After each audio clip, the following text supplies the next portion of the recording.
Bueno, vale, jóvenes, buenos días. Vamos a continuar con la segunda sesión de este módulo. Vamos a trabajar en esta sesión lo relacionado con el hecho jurídicamente relevante. Para trabajar lo relacionado con el hecho jurídicamente relevante, vamos a tomar en consideración lo que habíamos revisado previamente respecto a, en torno a el artículo 167 del Código General del Proceso, del que dijimos y vamos a desarrollar y vamos a ahondar de manera constante. Entonces, tomando en consideración que el artículo 167, y volvemos nuevamente a él, nos establece que debemos probar, incumbe a las partes probar, el supuesto de hecho, ojo, el supuesto de hecho de las normas. Hay que entender el contenido claro del artículo cuando nos dice que debemos probar el supuesto de hecho. Tenemos que tener en cuenta que la actividad probatoria está encaminada a lograr demostrar hechos, pero al interior del proceso existe una cantidad de hechos que se pueden denominar así o se pueden clasificar en categorías analíticas que tienen unas consecuencias distintas frente a la actividad probatoria, frente a si se declaran o no probados, frente a otro tipo de hechos. Entonces, es importante tener en consideración esta relación o esta situación que existe respecto a los hechos, porque dependiendo del tipo de hecho que se encuentre probado, dependerá la prosperidad de las pretensiones al interior del proceso. Entonces, por eso es muy importante tomar en consideración este tipo de clasificación frente a la estructura de los hechos.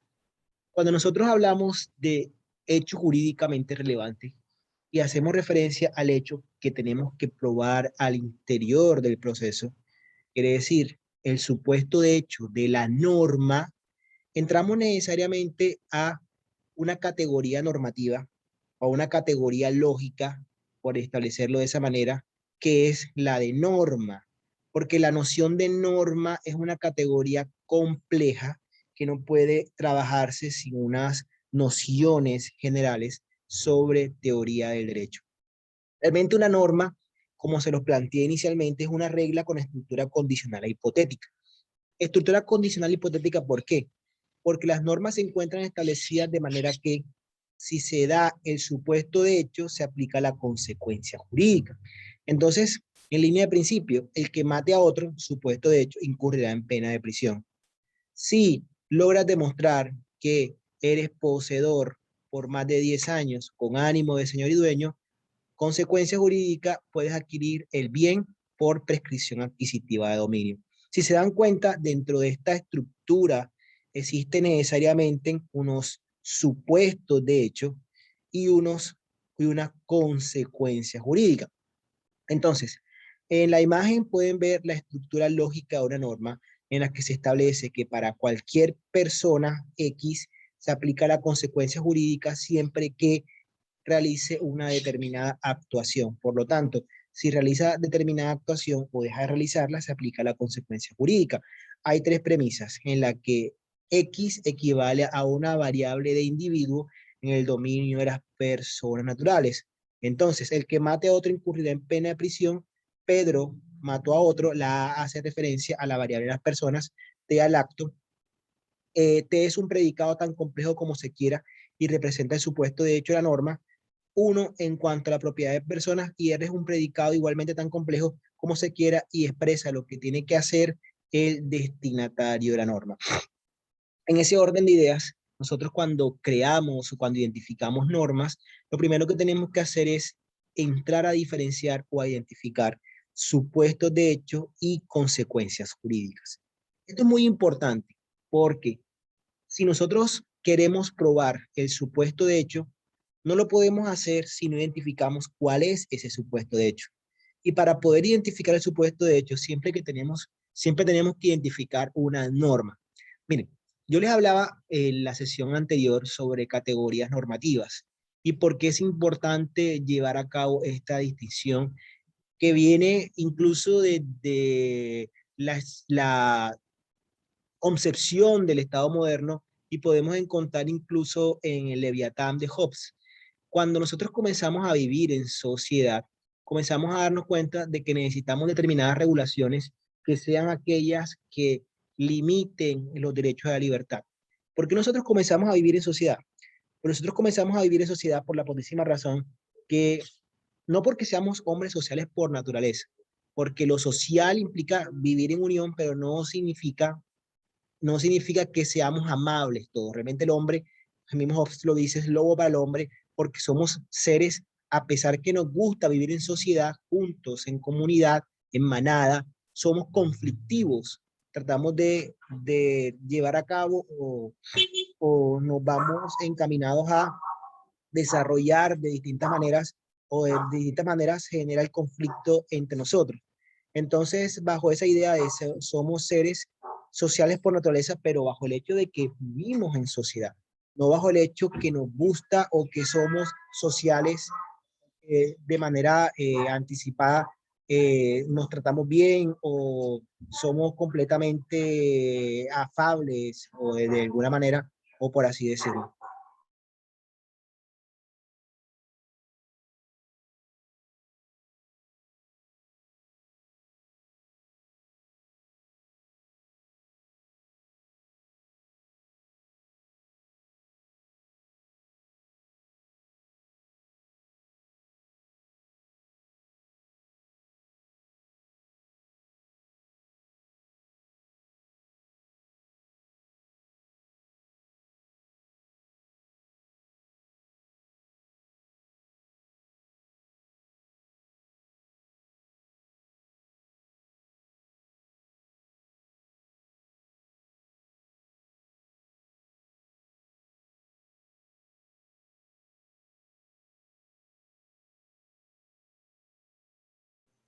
Entonces, basado en esa idea o en esa primera perspectiva del hombre como ser social, el hombre como ser social se comienza a crear categorías de derechos en los que se regula la vida en comunidad.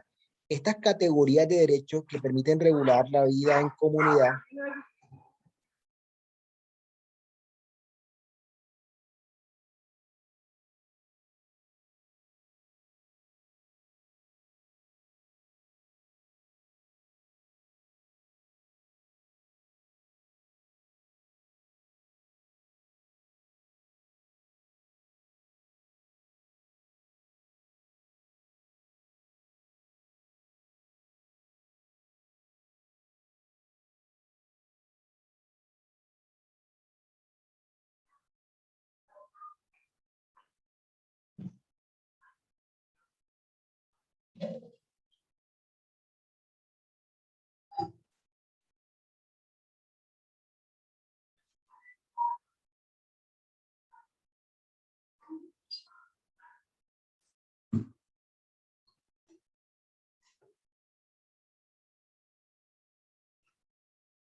No, vale, qué pena con ustedes, estoy con este tema de la grabación y llegaron unos familiares acá, entonces me tocó moverme despacio.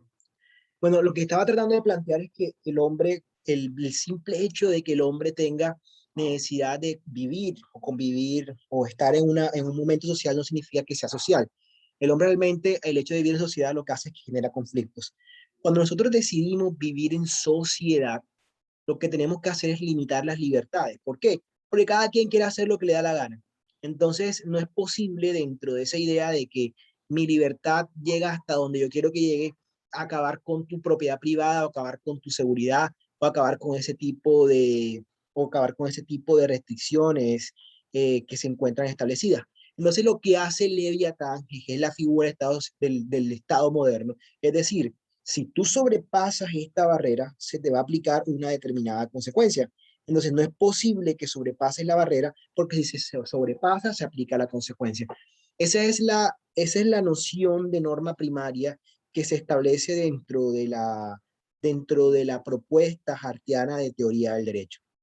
Entonces, basada en esa idea, tenemos unas normas que establecen unas consecuencias que se aplican cuando se da determinada situación o determinado supuesto de hecho.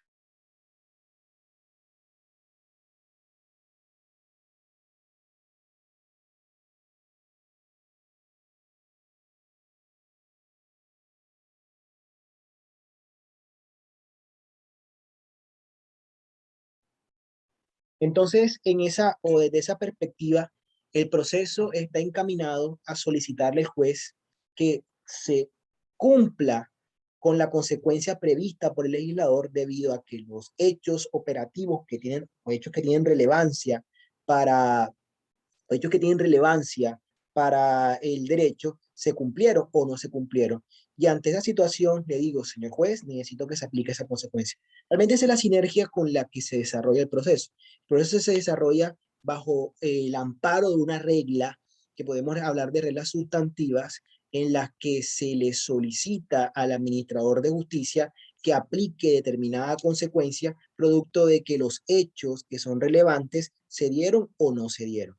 Nosotros al interior del proceso tenemos que identificar entonces cuáles son esos hechos jurídicamente relevantes y partimos del primer presupuesto de señalar que serán jurídicamente relevantes aquellos hechos que se establezcan como hipótesis o supuesto de hecho en la norma para que se aplique la consecuencia jurídica. En este caso, si yo demuestro que alguien mató a otro, se puede aplicar la consecuencia jurídica. Desde esa perspectiva, podemos asumir que la norma es la que termina delimitando lo que es objeto de la actividad probatoria. ¿Por qué? Porque la norma es la que define cuáles son los hechos que deben acreditarse para que se aplique la consecuencia jurídica. De esta manera, el hecho jurídicamente relevante no puede ser cualquier hecho. El hecho jurídicamente relevante es aquel que define y determina en el proceso, es aquel que es definido al interior del proceso por la norma como el que debe probarse para que se aplique la consecuencia jurídica. La relevancia del hecho entonces viene a terminar significando que un hecho concreto o histórico se aplica a la norma idónea para decidir el caso o para establecer el hecho controvertido y decidir cuál es la norma que debe ser aplicada. Entonces, lo relevante de un hecho para determinar una cuestión probatoria se suscita o se determina debido a o producto de la norma. Quiere decir que es la norma, aquella regulación, aquella previsión de la vida de las personas en sociedad, la que establece cuál es el hecho que debe acreditarse al interior del proceso y cuál es ese hecho que al estar acreditado se aplica la consecuencia jurídica. Entonces, los hechos que deben determinar son aquellos que aplica la norma usada como criterio de decisión y lo que hace la norma es individualizar entre hechos infinitos cuál es el que tiene una relevancia específica para su aplicación. De esta manera nosotros cuando entramos a un proceso, nosotros no podemos comenzar haciendo un relato innecesario o una actividad probatoria innecesaria frente a hechos que no califique la norma como jurídicamente relevante, porque podemos tener hechos probados, pero no el derecho. Porque la única manera de poder tener el derecho en estos escenarios es que definitivamente el hecho que yo tenga por probado o el hecho sobre el cual se enfoque la actividad probatoria sea el hecho que la norma establece, determina, denomina, califica como jurídicamente relevante. Y solo será jurídicamente relevante el que la norma lo diga. Y solo tendrá acceso a una pretensión favorable en la medida que logre demostrar el hecho jurídicamente relevante. Tengamos en cuenta que no todos los procesos que se ventilan o todas las controversias que se ventilan al interior de un proceso generan cuestiones probatorias.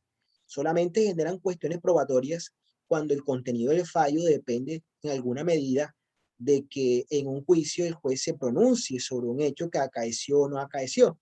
Porque, por ejemplo, en una demanda de nulidad simple que se ventila ante la jurisdicción contenciosa administrativa, el debate que se llega a realizar es en torno a si la norma que se expidió contraviene a una norma de carácter superior o que se expidió fuera o alguien que lo expidió no tiene competencias para hacerlo.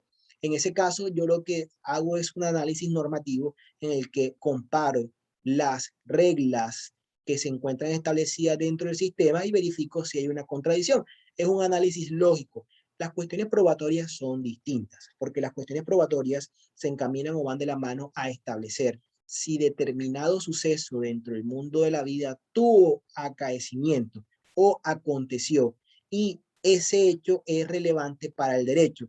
Es relevante para el derecho en la medida que se constituye un supuesto de hecho para que se aplique una determinada consecuencia jurídica. Entonces, esa es la relación importante que debemos tomar en cuenta, debemos tomar en consideración para poder llevar a cabo el análisis en torno a la relevancia jurídica, en torno a la relevancia jurídica del hecho.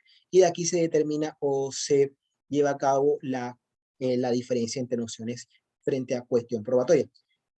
Tengamos en cuenta además, porque este es un seminario eminentemente práctico, que cuando nosotros vamos a realizar una actividad probatoria, tenemos que realizar o determinar en la demanda o concebir en la demanda determinados tipos de hechos, porque nosotros no solamente concebimos en una demanda hechos jurídicamente relevantes. Sí, por ejemplo, un escrito de acusación no va a estar o no va a ir simplemente a decir, Pedro mató a otro, por lo tanto, Pedro debe incurrir en pena de prisión. Señor juez, señor fiscal, señor juez, por favor, por medio del presente, acuso a Pedro porque mató a otra persona. No.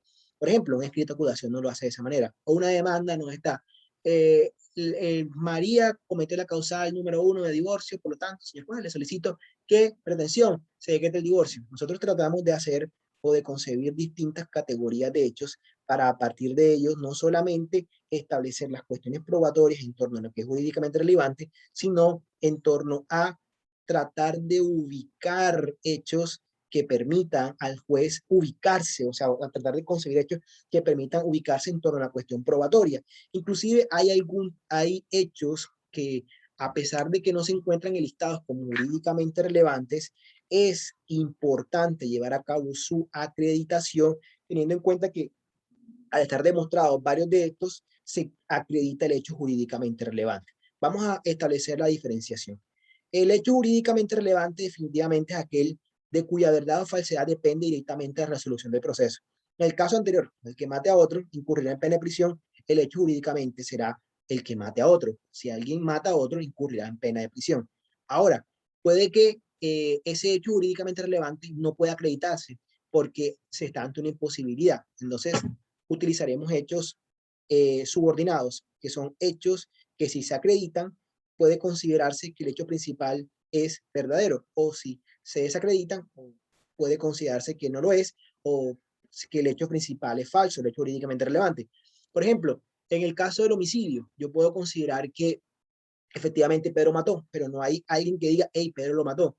Voy a decir, el 25 de julio murió una persona. Esa persona tenía una bala en el cuerpo calibre 20. La bala en el cuerpo calibre 20 provenía de la pistola revólver con las características tal. Es la pistola revólver con características tal pertenecía a Pedro.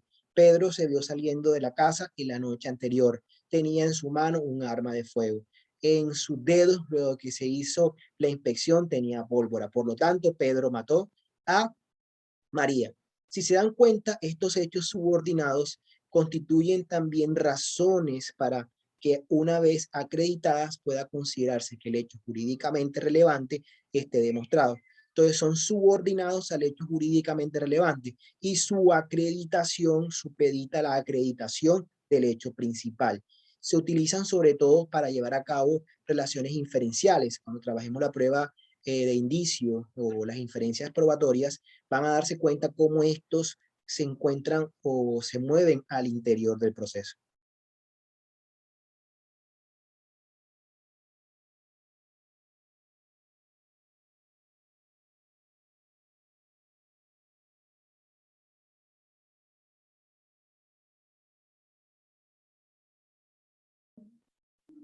Entonces, de esa manera o de esa manera van generándose las situaciones probatorias al interior del proceso.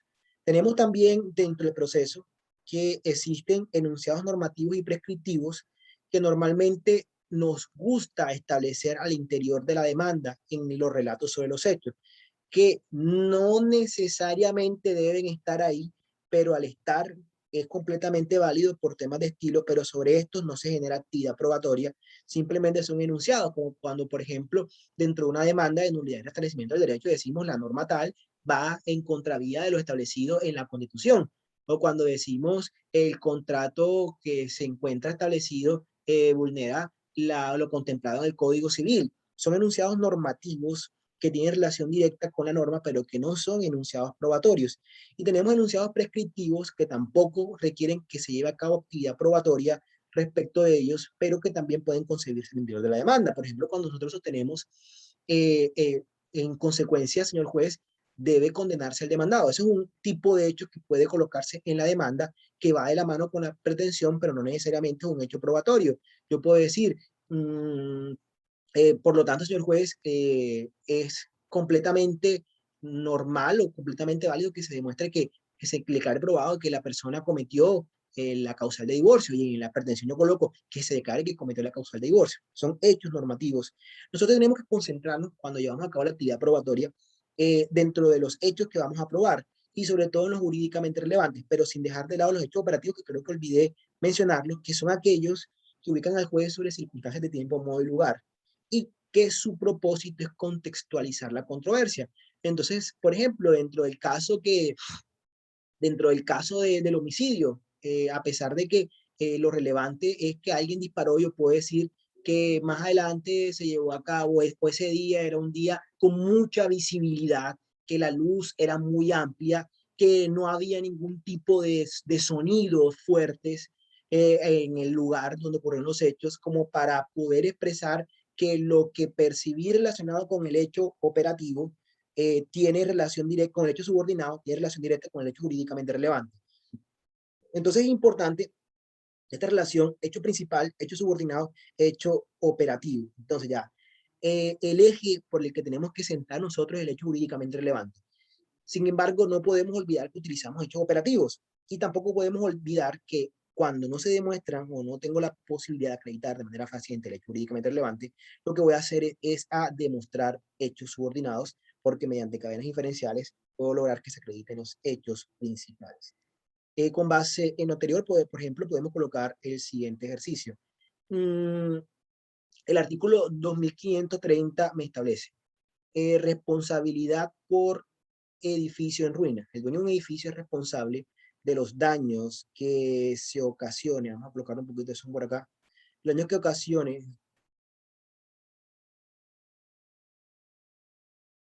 Los daños que ocasione su ruina acaecida por haber omitido las reparaciones necesarias o por haber faltado de otra manera al cuidado de un buen padre de familia. No habrá responsabilidad si la ruina acaeciere por caso fortuito como avenida, rayo, terremoto.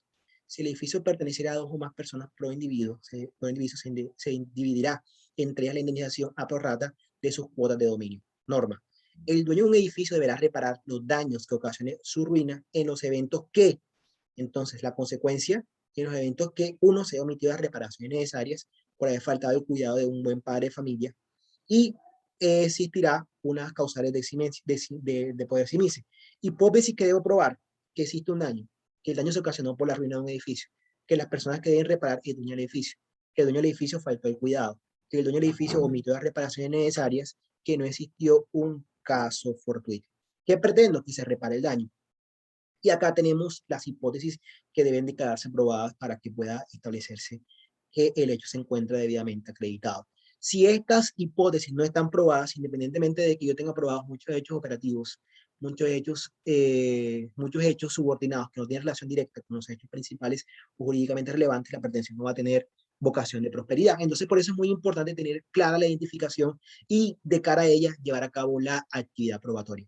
Entonces, jóvenes, con base en este ejercicio, con esta lectura, o esta presentación, hay unas lecturas que les voy a juntar en el módulo 2. Además de esa actividad, eh, van a haber dos actividades de lectura, comprensión lectora, y vamos a identificar un artículo del Código Civil, Código Penal, Código Laboral. Ojalá pueda, si vamos a utilizar el Código Penal, tratar de buscar uno además de civil y laboral, porque el Código Penal es mucho más fácil identificarlos. para poder establecer cuáles serían los hechos jurídicamente relevantes y a partir de ellos vamos a ir pensando, lo siguiente que vamos a hacer es ir elaborando demandas.